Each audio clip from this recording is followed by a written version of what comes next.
At the probate hearing, my father sat there looking proud. "You'll never see that money again," he said. My sister chimed in, "Exactly."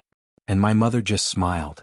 You know that gut-wrenching feeling when you discover the people who are supposed to love you most, the people you've given everything to, have been secretly plotting against you?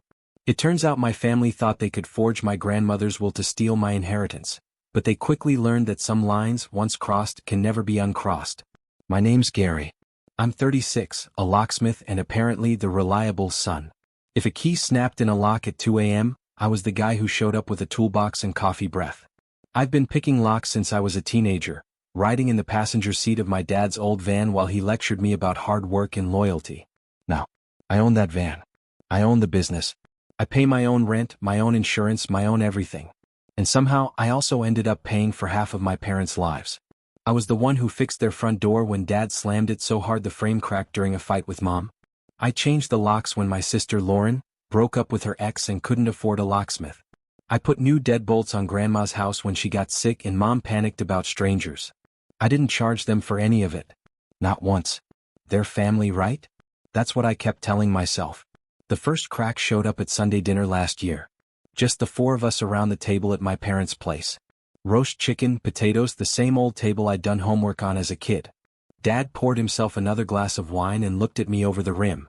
"You know you're lucky, Gary," he said. "If it wasn't for us, you'd still be cutting spare keys in the back of some hardware store." I put my fork down. "I built the business, Dad." He snorted. "With my tools. My van. Don't forget who gave you your start." Mom reached over and touched his arm. "He's just sensitive. Ignore him." My sister Lauren smirked, swirling her wine. "Come on, Mom. Gary always acts like he did it all alone. He forgets who his family is until he needs something." That made me laugh. Sharp and humorless. "When have I needed anything from you?" She blinked like she honestly couldn't think of a single example. "Well, you will," she said, her voice dropping conspiratorially. "When Dad's gone. When the house is ours. When Grandma's money comes through, you'll be glad we took care of everything." There was this weird silence after she said that. Dad gave her a look like she'd said too much. Mom cleared her throat and changed the subject. I didn't push it. But that was the first time I realized there was a whole conversation happening about money and heirs that I wasn't being invited to. And it was definitely not the last. For context, I'd been on my own since I was 19. Dad kicked me out after an argument about college. I wanted trade school. He wanted me to man up and just work with him. I did both. Day shifts with him, night classes, paid my own rent in a tiny basement studio that smelled like mold and cigarette smoke. When he retired at 55, he sold me the business. Translation. He signed the paperwork, putting it in my name, and then guilt-tripped me into giving him a small monthly thank you. That thank you was a bigger chunk of my income than I'd ever admit out loud. "Just until I get my pension sorted," he said. That was 8 years ago.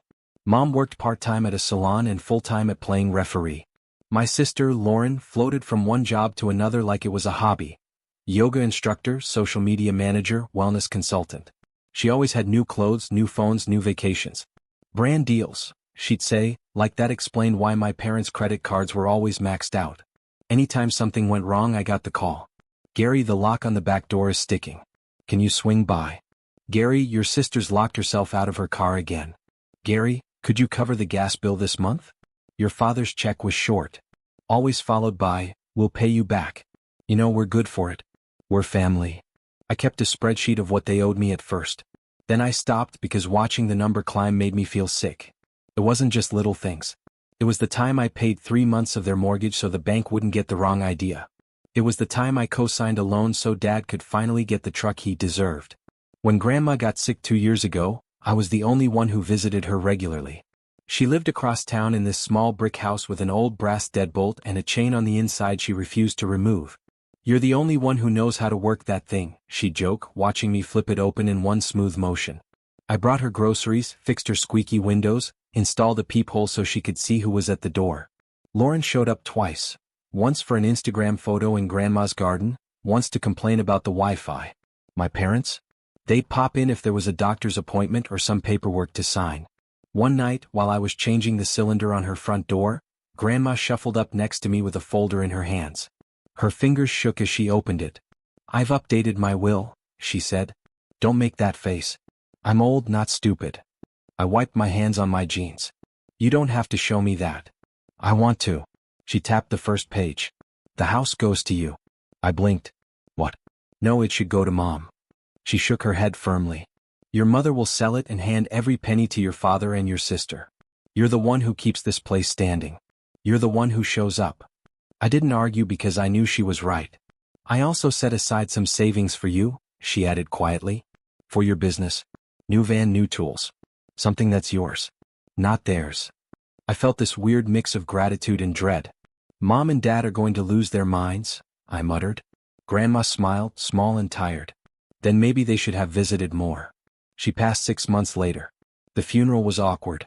Mom cried loudly, clutching Lauren. Dad did the stoic thing. I carried Grandma's photo, led people to their seats, made sure the caterer got paid. Afterward, in the parking lot, Dad clapped me on the shoulder. Don't worry about the boring legal stuff, he said. Your mother and I will handle the estate. You just focus on the business. I heard the emphasis on we. I also remembered Grandma's folder. Grandma already talked to me about it, I said. She wanted me to have the house. Dad's hand tightened. She was confused at the end. She said a lot of things. Mom nodded too quickly. Honey, you know she wasn't herself. I pulled out my phone and opened the email from Grandma's lawyer, the one she'd CC'd me on months before she died. She was clear, I said. This is from her attorney. I'm on the copy. Lauren rolled her eyes. Oh my God, Gary, you're really going to argue over a house? You make good money. Just let Mom and Dad have some security. I've been paying their security for years, I said before I could stop myself. Dad's face hardened. Careful, he said softly. You don't want to sound ungrateful. A week later, I found out there was going to be a probate hearing. I wasn't invited to the first meeting with the lawyer. Mom forgot to tell me the date.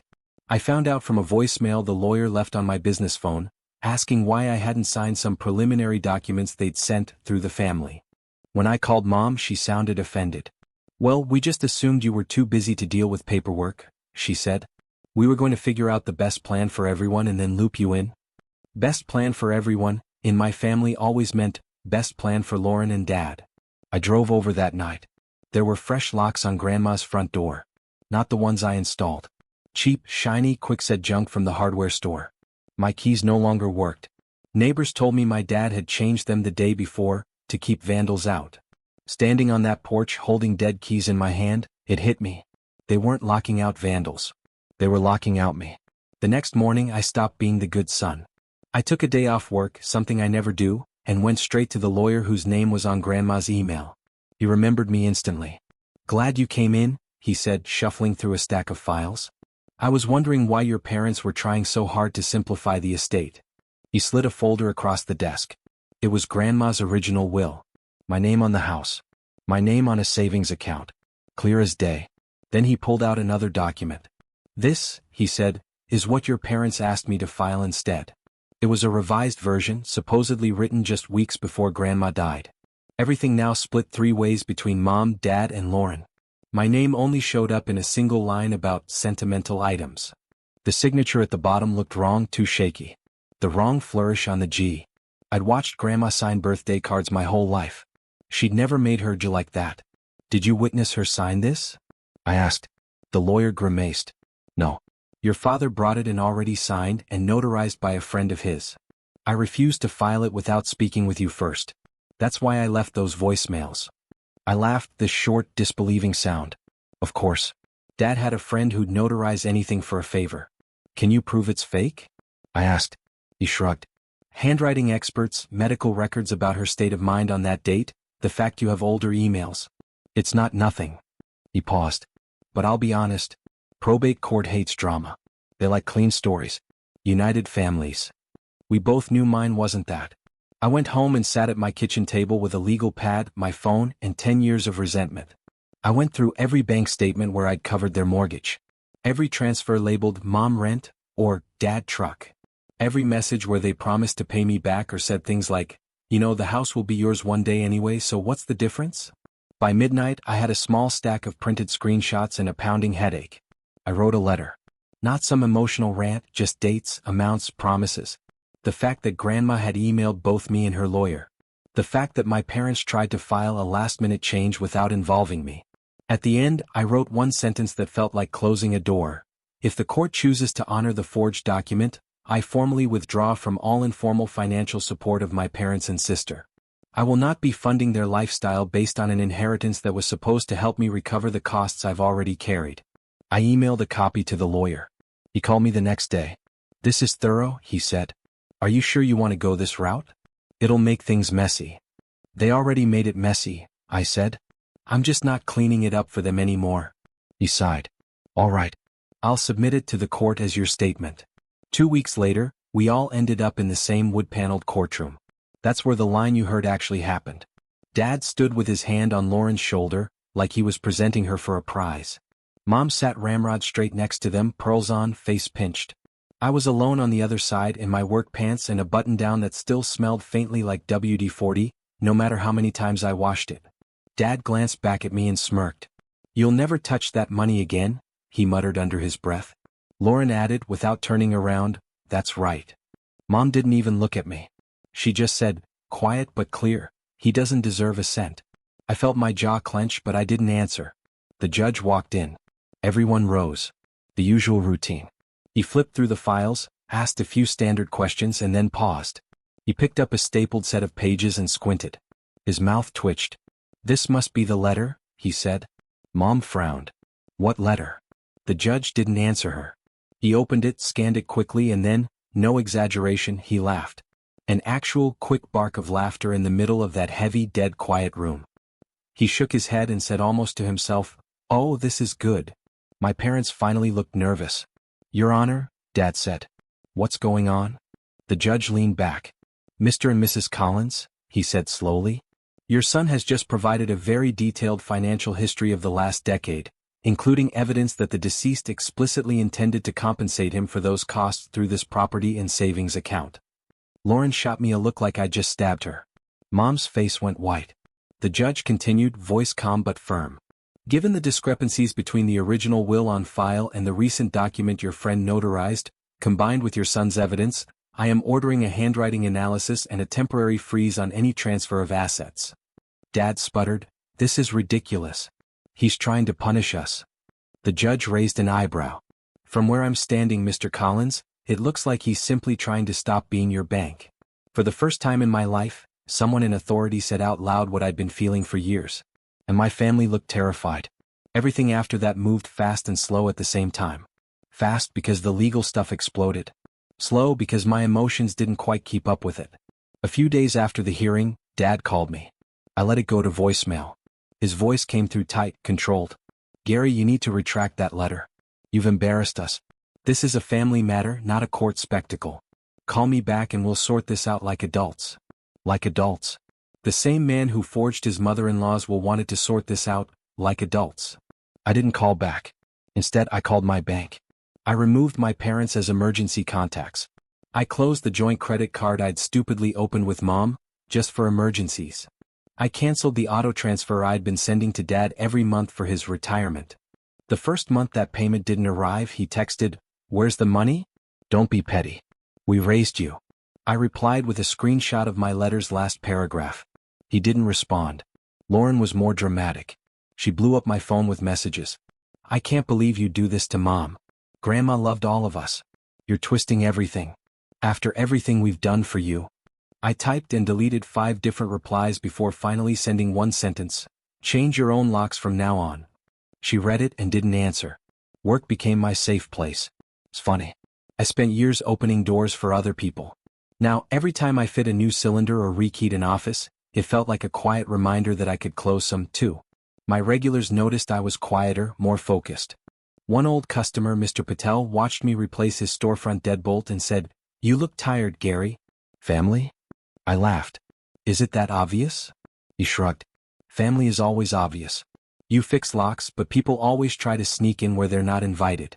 2 months after the hearing, the handwriting expert filed his report. The revised will was declared invalid. The date didn't match Grandma's medical records. She'd been in the hospital, heavily medicated, the day they claimed she'd signed it. The signature had inconsistencies. The notarization was creative. The judge restored the original will. The house was mine. The savings account too. Mom called, sobbing. "How could you do this to us?" she cried. "We were counting on that house for our retirement. Your father already told everyone we'd be moving there. I sat on my couch, phone on speaker, staring at the blank TV screen. Grandma told me that house was for me, I said. She told you to. You just didn't like it.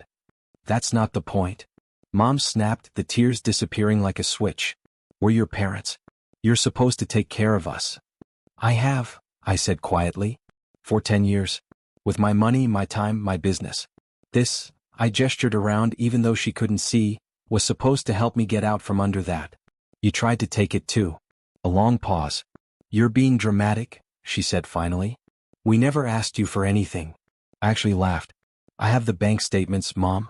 And the texts. The judge saw them. Why are you keeping score? She demanded. That's not what family does.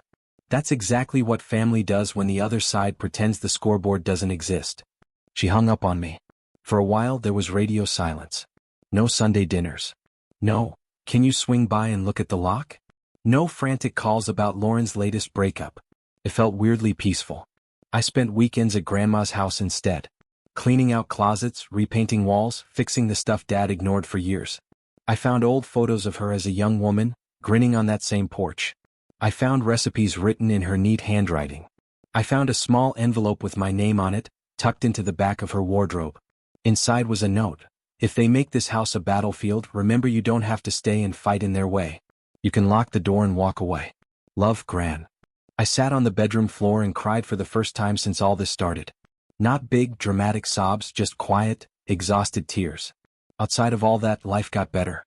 I hired an extra tech for the business so I wasn't on call every night. I upgraded my van like Grandma wanted. I stopped taking jobs that paid in exposure, or favors, and started valuing my time. I made friends outside of work. Guys from the gym, a barista from the coffee shop who knew my order by heart, a neighbor who asked for help assembling furniture and paid me in pizza and beer, but also respect. One of my cousins, Jenna, reached out unexpectedly. She sent a DM on social media. Hey, I heard some wild stuff from your mom about you stealing the house. Then Amelia filled me in. Just wanted to say I'm sorry and I'm proud of you for standing up for yourself. We met for lunch a week later. She admitted the family group chat had been a mess of gossip and victim stories about me. They say you're cold, she said, stirring her drink, that you're abandoning them. I shrugged. I changed the locks. She snorted. Yeah, they hate that. Dad eventually sent one more message. We're very disappointed in you. When we're gone, you'll regret how you're acting. I stared at it for a long time. For once, I didn't feel that old shame or panic. Just relief. I typed back. When you're gone, I'll miss the idea of the parents I wanted, not the ones who tried to rob me. He left me on read. Last I heard, they're renting a smaller place closer to Lauren. The bank finally said no when they tried to refinance the old house they were totally about to inherit. Lauren posted something vague on Instagram about toxic people stealing what's yours. All her friends commented things like, you deserve better, babe. I didn't bother defending myself. The people who matter already know the truth. The rest can stay locked out. A few weeks ago was the final probate check-in. Just a quick administrative thing to confirm the transfer was complete. Walking into that same courtroom felt different this time. I wasn't shaking. I wasn't waiting for my parents to throw a scene. They didn't even show up. Their lawyer handled it quietly, clearly done with the whole mess. When the judge signed the last paper, he glanced at me. You doing all right, Mr. Collins? He asked. I thought about lying, saying, yeah, fine. Thanks, and walking out. Instead I said, I'm getting there. He nodded. Families and money, he said. I see it every day. For what it's worth, drawing a line doesn't make you a bad son. It makes you a sane adult. I carried that with me all the way to Grandma's house. I stood on the porch, keys in my hand, my keys to my lock, and realized something simple. For years, I'd been terrified that if I stopped paying, stopped fixing, stopped rescuing, I'd lose my family. Then I stopped. And yeah, I lost them. But I also lost the constant anxiety of my phone buzzing with demands. I lost the sick feeling in my stomach every time I checked my balance after bailing them out. I lost the twisted little voice that said, you owe them everything. In its place, there's a quiet I'm still getting used to. Now, when my phone rings, it's usually a customer, a friend, a cousin. Someone who wants my time and is willing to respect it. I still fix locks for a living. I still drive the van. I still carry a ring of keys heavy enough to bruise my hip. The difference is, I'm not trying to earn love with every turn of the wrench. People ask if I'll ever reconcile with my parents. Maybe if they ever apologize without adding a but. if they ever admit what they did. If they ever show up without expecting a check, a favor, a free repair. Until then, my boundaries aren't punishment, they're protection. From now on, if someone wants into my life, they don't get a copy of the key just because we share blood. They show me they can knock, wait, and come in with respect. Grandma used to say, a good lock doesn't keep good people out. It keeps the wrong ones from walking in like they own the place. For the first time in my life, I finally understand what she meant. I'm not the family ATM. I'm not the backup plan. I'm not the kid they can guilt into paying their bills because you'll get it all back one day. That day came, they tried to steal it, and I walked out of that courtroom with more than a house and a savings account. I walked out with proof that I was never crazy, never selfish, never ungrateful. I was used. And now I'm done. I changed the locks, and this time the only person with a master key is me. What would you have done in my shoes? Have you ever had to draw a line in the sand with family over money or betrayal? I'm genuinely curious to hear your stories in the comments.